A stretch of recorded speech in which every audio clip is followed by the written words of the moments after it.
Welcome to Drive the Daf, clear, structured explanation of the daily Daf in 20 minutes. You can even follow in the car. Rosh Hashana Daf Beis begins the Masechta by identifying 4 points in the year which are considered to be the beginning moment of the year as far as 9 different halachos are concerned. Now, the concept of Rosh Hashana is important because the year is a circle. It goes around and around and it continues in a cycle. You have to pick one moment which is considered to be the beginning of one year and the end of the previous year. There are 4 such moments depending on which halacha you are discussing. So the Mishnah will identify the 4 Rosh Hashanas and which halachos they apply to. The Gemara will discuss why we need them, why we need one of them in particular. The other ones we won't get to on this stuff. The Gemara will discuss a list of brisas that give cases relative to that and why we need each phrase, and then the Gemara will give a source that is really the halacha, that is really the Rosh Hashanah concerning this halacha. So let's begin the Mishnah. The Mishnah discusses the 4 Rosh Hashanas, which it says are the first of the month of Nisan, the first of the month of Elul, first of the month of Tishrei, and the month of Shvat is a machokas which day of the month. What are the halachos? Halachos are as far as establishing a king years, which is considered to be the first year of a king's reign. When does it change to the second year and the third year and so forth? Regalim, Yontef. When is the order of Yom Tovim? What is the first Yontef in the year? What is a later Yontef in the year? The Gemara will explain why that's important. These all go by the first of the month of Nisan. That is Rosh Hashanah for these things. So a king who takes office a day before Rosh Chodesh Nisan will begin his second year one day later on Rosh Chodesh Nisan. Now, as far as the halachos of Meiser Behema, that is concerning what is the year concerning the cycle of Meiser Behema. Meiser Behema means all the animals which were born in 1 year, or let's say the sheep born in 1 year, you have to take 1/10 of them and give them as karbonos Meiser Behema. Now, you need to know where the year starts and ends to be able to define which animals were born in the same year. So that's a machlokas is what it is according to Tanakam, it's Rosh Chodesh El, and according to Rabbi Elazar and Rabbi Shimon, it's Rosh Chodesh Tishrei. The next Rosh Hashanah is the first of the month of Tishrei. That's our Rosh Hashanah, the day we call Rosh Hashanah. The Gemara identifies 4 halachos that is Rosh Hashanah for. First of all, it's Rosh Hashanah L'shanim. It's Rosh Hashanah for years. The Gemara will explain later in Daf Ches what is the significance of that. It's also Rosh Hashanah for Shemitah and Yovel. It is a day Shemitah and Yovel begin and end. All the halachos of Shemitah and Yovel begin on Rosh Hashanah, at least Midoraisa. It's also Rosh Hashanah concerning Orla. That is, if you're going to count the years of a tree's first 3 years are forbidden, and its 4th year's crop has to be brought to Yerushalayim. So you need to know how do you define years. It's from Rosh Hashanah. So a tree that's planted a month before Rosh Hashanah will have its first year end after a month, and then it will begin its second year on Rosh Hashanah. Now, as far as the halachos of Meiser, so here there are 3 different Rosh Hashanahs concerning Meiser. Meiser Behema we've already seen. This halacha is Meiser Yerek, the Meiser of vegetables. Vegetables have their year defined by when they are picked, and that goes by Rosh Hashanah. Any vegetable picked after Rosh Hashanah is part of this year. Any vegetable picked before Rosh Hashanah was part of the previous year. You need to know what year it's in concerning Meiser. First of all, you can't take Meiser for vegetables of 1 year and vegetables on another year. So if you picked a vegetable in the month of Elul, you cannot take Meiser from those vegetables on vegetables that were picked in the month of Tishrei. Also, you need to know what types of Meiser are applicable. Does it have Meiser Sheni or Meiser Ani, which vary depending on which year you're in. Years 1, 2, 4, and 5 have Meiser Sheni. Years 3 and 6 have Meiser Ani. Year number 7 has no Meiser at all. Okay, these are the halachos. That is, again, Rosh Hashanah. And the last halacha is the Meiser of fruits. This is the 3rd type of Meiser. Meiser of fruits. Again, we need to know when the year is defined concerning the halacha of Meiser, so that you can't take Meiser from 1 year on the next. And do you have Meiser Ani or Meiser Sheni or no Meiser? And here, the fruits are defined by when the fruit begins to appear on the tree. It does not go by when the fruit is picked. It goes by when it begins to appear, when the blossom falls off and the tiny fruit is first visible. And that is in the month of Shvat. Rosh Hashanah is the Rosh Hashanah for fruits is in the month of Shvat. So Machokas Beis Hillel and Beis Shammai when in the month of Shvat. According to Beis Shammai, it's the first day of the month of Shvat. According to Beis Hillel, it is the 15th day of the month of Shvat, and the Gemara will define how we get to the month of Shvat. Okay, now the Gemara begins. The Gemara discusses why do we need a day to be the beginning of the years for kings. So the Gemara explains that people needed to write the date on their documents. When you write a document, you have to have the date on it because the date is important. If you lend money to somebody, your property is mortgaged to that loan. That person can collect money from you, and if you don't have the money, he'll take your property away. If you sell property after the loan is made, the sold property is also mortgaged. So we have to know what property you sold before the loan and what property you sold after the loan. A property which you sold before the loan is not mortgaged to that loan. You can't, the lender cannot take that property away from the buyer because it was sold before the loan. Property which is sold after the loan was made is mortgaged even though it's already been sold. So you have to know the date, the accurate the date of the loan. If you put a date that's too early, what will end up happening is that the lender will take property away from somebody who bought land before the actual loan was made because the date says too early. It may imply that the loan was made before the sale, while in truth the loan was made later. It was made after the sale. So you got to know when the date is. Now, in order to do that, you want to have years. So we count years by the year of the king. We say year 1 for King X, year 2 for King X, year 3 for King X, year 4 for King whatever his name might be. Now, the Gemara says, why do I have to have a specific day that starts the year? Why can't I just start each king's year on the day that he was inaugurated? And then his year will complete 1 year later. So Gemara says you can't do that. Because somebody might not know the date of his inauguration, and then you won't know which date is earlier and which date is later. Take, for example, Rashi says, Kislev and Tammuz. So let's say you have a sale that happened in Kislev and a loan that happened in the Tammuz. If you have the year that's written, say Kislev of the 3rd year and Tammuz of the 3rd year, you don't know which one's first. If Rosh Hashanah is before Kislev, then Kislev comes first, and then Tammuz, all in the 3rd year. If Rosh Hashanah is between Kislev and Tammuz, meaning if the king year begins between Kislev and Tammuz, then Tammuz comes first, and Kislev comes later.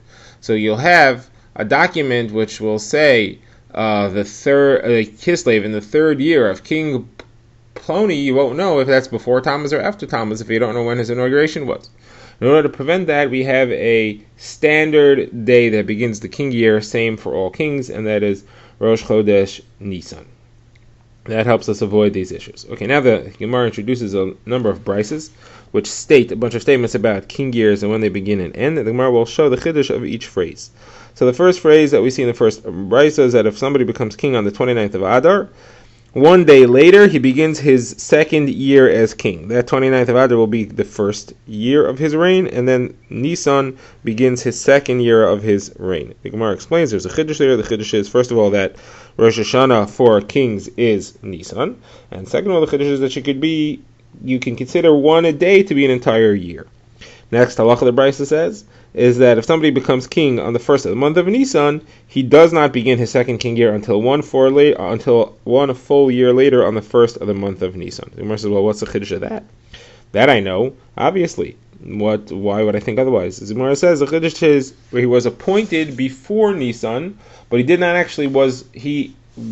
was not actually crowned, did not actually take office until after Nisan or until Rosh Chodesh Nisan. You may think that we should follow the day of his appointment, and the chiddush is that we don't follow the day of the appointment, we only follow the coronation or the inauguration.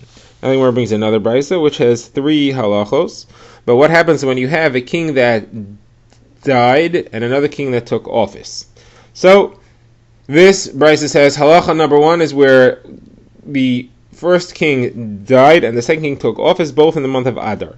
Says the Gemara, from that point forward, from the time that the second king took office forward, you can identify this year either way. You could identify it as the 1st year of this later king, or whatever number year it was of the previous king, because the entire year until the end of the year is still considered to be his year, his final year, even though he died in the middle of the year. Gemara says the chiddush of this is that you could have 2 names for the same year. You could call, let's say, the final year of King Ruvain and the first year of King Shimon. That's not a problem. Next halacha the Brisa says is that if King Ruvain died in the month of Nisan and King Shimon took office also in the month of Nisan, that entire year can also count for both kings. It is the last year of King Ruvain, and it is the first year of King Shimon. So Gemara says, what's the chiddush of this? Gemara says the chiddush is that even one day in office counts as an entire year, even in the beginning of the year. Up to now, we saw that at the end of the year, if you had the last day of the year, the last day before Nisan was Ruvain was in office, that counts as an entire year for him. Or Shimon was in office, I should say. That counts as an entire year for him. And Rosh Chodesh Nisan begins his second year. Here we're saying a chiddush that even if Ruvain died on the first day of the month of Nisan, that still makes the entire year his final year, and you can count every day that year, the final year of the reign of King Ruvain, even though he only lived for one day. Now the next halacha is if King Ruvain dies in Adar and King Shimon doesn't take office till Nisan, then you can only count each year for its own king.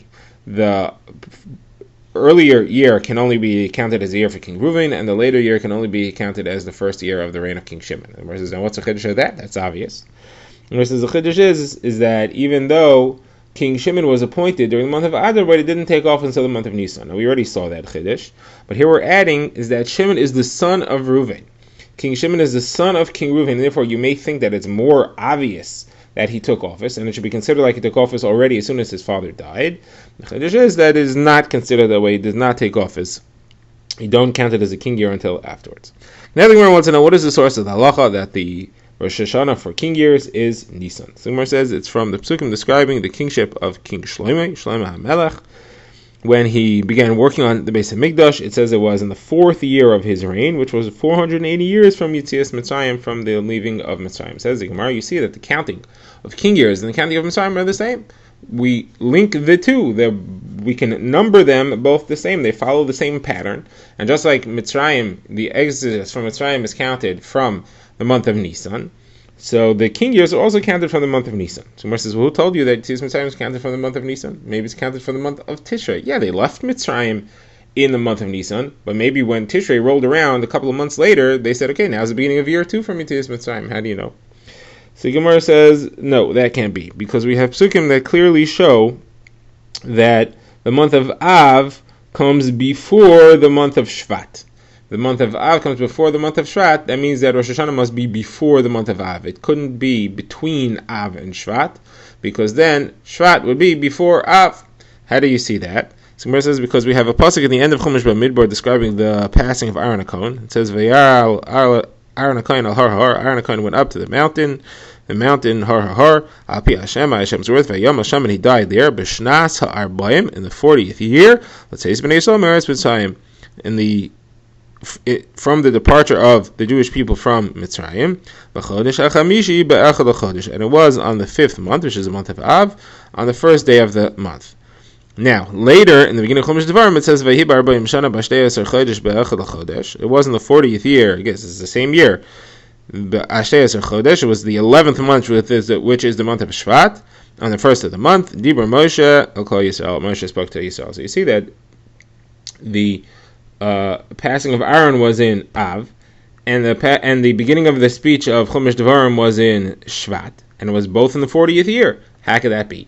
Obviously, Rosh Hashanah is not the beginning of the year. Tishrei is not the beginning of the year, because then if Tishrei was the beginning of the year, then Shvat would be in the 41st year, but they're both in 40th year. So obviously it's got to be prior to Av when Rosh Hashanah is, and when we start counting the years, specifically from Yetzias Mitzrayim, which it says here clearly from Yetzias Mitzrayim, and therefore we know that it has to be counted from Nisan. So Gemara says, well, maybe they use different counting systems. Maybe when they discussed the years of Aaron, when they were talking about the death of Aaron, they were counting years from Yetzias Mitzrayim. It says so clearly. It says, let's say, B'nei Yisrael Meretz Mitzrayim. But when they were discussing, when Moshe started speaking, it was counting from the years of the Mishkan. Years from when the Mishkan was built. That makes sense. You could count years when the Mishkan was built, a very significant event. If that's so, the Mishkan was built 1 year after Yetzias Mitzrayim, it would still be the 40th year, even though it was the next year following Rosh Hashanah. So maybe really Rosh Hashanah for year counting is Tishrei. And really, Shvat, when Moshe began speaking, was the next year, but it's still called the 40th year because it's counting from a different event. It's not counting from Yetzias Mitzrayim, it's counting from building the Mishkan. It does not say in that pasuk what it's counting from. Which says, no, that can't be. We have a rule that whenever the word shnas is used, it's counting from the same event, and all the rules are similar. It's a hekesh. And here it says shnas by both of these, so it's got to be the same for both of them. Okay, says the Gemara, I got that, but how do you know that the passing of Aaron happened first? Just because it appears earlier in the Chumash does not mean it happened first. Maybe Moshe began speaking first. So maybe really Aaron passed away in the month of Av, which was later than the month of Shvat. So then it would all work out very nicely as follows. Rosh Hashanah for counting years is Rosh Hashanah in the beginning of Tishrei. The month of Shvat rolls around 4 months later, and that's when Moshe began speaking. A couple of months after that, and the month, the month of Shvat rolls around 4 months later, and that's when Moshe began speaking. A couple of months after that, and the month of Av is when Aaron died. How do you know that that's not the truth? It was all in the 40th year. Moshe says that can't be, because we know that Moshe spoke later than Aaron died. How do we know? Because the pasuk clearly says when Moshe began speaking, it was after the war with Sichon. And we know that Sichon did not attack until after the passing of Aaron. Sichon was afraid to attack as long as Aaron was around. Like the Torah says, V'yishma Kanani Melech Arad. Melech Arad attacked. The Gemara says the king of Arad really refers to Sichon, and it was only after he heard a Shmuah. What Shmuah did he hear? He heard about the passing of Aaron, heard about the death of Aaron. So it was only after Aaron died that Sichon attacked. It was only after Sichon attacked and lost the war that Moshe began speaking. Therefore, Aaron had to be earlier, and this preposition will not work. So, in summary, what have we learned today? We've learned about the 4 Rosh Hashanahs. The first of Nisan concerning Malachim and Regalim, Yom Tovim. The first of El or Tishrei, Machokas concerning Ma'aseh Behema. The first of Tishrei, which concerns years, Shemitah, Yovel, Orla, Meiser of vegetables, and the first of Shvat, which concerns Meiser of fruits. We've learned that a king's year is important because we need to know the beginning and the end. We need to know what is earlier and later in the year, so we have to know when the year begins. We learned a number of chidushim from a few statements in a brisa, that one day counts as a year in the end of a year or in the beginning of the year. You do not go by the day of an appointment, you go by the day that a king took office, even if there is a son that is actually succeeding a father. We know the source that a king year counts from the month of Nisan is from Shlomo HaMelech, who had his years linked to the years of Yetzias Mitzrayim, which had to be counted from the time that they left in Nisan. As we could see clearly from the Psukim, the order of Aaron's passing and Moshe beginning to speak. Rosh Hashanah was before those two events, and therefore it must be the month of Nisan, not in the month of Drive the Daf is a project of the Grand Woodlands Shul and is presented by Rabbi Yitzchak Landa. Find us on YouTube or subscribe to daily emails by emailing drivethedaf@gmail.com.